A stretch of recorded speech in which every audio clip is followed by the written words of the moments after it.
আলাইকুম। আমার রান্না করে আপনাদের সবাইকে আমন্ত্রণ জানাচ্ছি। আজকে আমি আরও একটি রেসিপি নিয়ে চলে আসলাম, সেটা হচ্ছে মজাদার কলার মোচা ভাজা। তো ইকেতে এটা বিক্রি হয়, বানানা ব্লসম লেখা একটা কৌটায় পাওয়া যায়।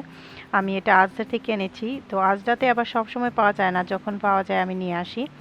আমি এটাকে টিন থেকে বের করে আমি ভালো করে এটাকে পরিষ্কার করে নেব, কারণ এটার মধ্যে যে প্রেজারভেটিভ থাকে এটা যদি আপনি ভালো করে ওয়াশ না করেন তাহলে এটার টেস্ট আসবে না। আমি তারপর এটাকে খুব মিহি করে পেস্ট করে নেব ব্লেন্ডারের সাহায্যে। দেখুন আমি পেস্টটা করে নিয়েছি। আমি একটা প্যানে 1/4 কাপ তেল নিয়েছি, 1/4 কাপের। তারপর আস্ত মশলাগুলো দিয়ে দিয়েছি, দুটো লং, দুটো এলাচি, এক টুকরো দারুচিনি, দুইটা তেজপাতা আর 1 চিমটি 5 ফোড়ন দিয়ে দিয়েছি। এটা অপশনাল।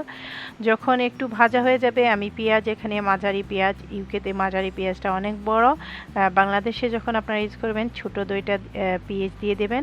পেঁয়াজটা যখন ভাজা ভাজা হয়ে যাবে আমি একটু লবণ দিয়ে দিচ্ছি, যাতে আমার পেঁয়াজটা বেরেস্তা না হয় কিন্তু সফট হয়ে যায়। পেঁয়াজটাকে আমরা একটু হালকা ভাজা ভাজা করে নেব। তারপর আধা চা চামচ করে আদা রসুন বাটা দিয়ে দিচ্ছি। আমার এখানে কিউব পাওয়া যায়, আমি কিউবটা দিয়ে দিলাম।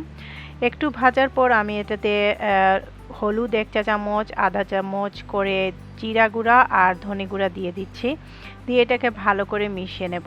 বেশি সময় না, 30 সেকেন্ডের মতো ভাজা হয়ে গেলে আমি যে পেস্টটা করে রেখেছি সেই পেস্টটা এখানে দিয়ে দেব। আপনারা চাইলে এটাতে গরম মশলার গুঁড়াও দিতে পারেন, কিন্তু আমি প্রিফার করি এভাবে।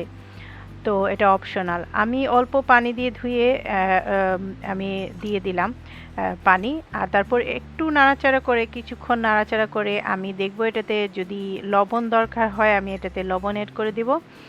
তো আমার এখানে লবণের প্রয়োজন আছে, তো আমি আরও প্রায় 1/4 টিস্পুনের মতো লবণ আমি ছিটিয়ে দিচ্ছি। দিয়ে আমি এটাকে মিক্স করে আমি এটাকে কভার করে রেখে দেব। আপনারা যদি ঝাল পছন্দ করেন আপনি দিতে পারেন, সেটা অপশনাল। আমি এখানে কাঁচামরিচ 3-4টা দিয়ে দিয়েছি। আর যদি আপনারা বাচ্চাদের জন্য রাখতে চান তাহলে অবশ্যই একটু খেয়াল করে নেবেন।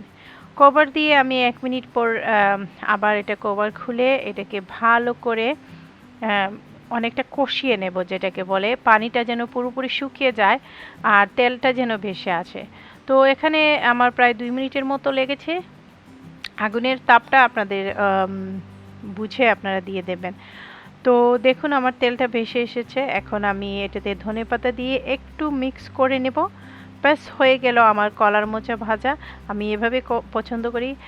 আপনারা কে কীভাবে রান্না করেন অবশ্যই কমেন্ট বক্স করে জানাবেন, আর কেমন হলো আমাকে অবশ্যই জানাবেন। সবাই ভালো থাকুন আর অবশ্যই সাবস্ক্রাইব করতে ভুলবেন না। আপনাদের কমেন্ট অনেক আনন্দ দেয়, তাই কমেন্ট করতেও ভুলবেন না। সবাই ভালো থাকুন। আল্লাহ হাফেজ।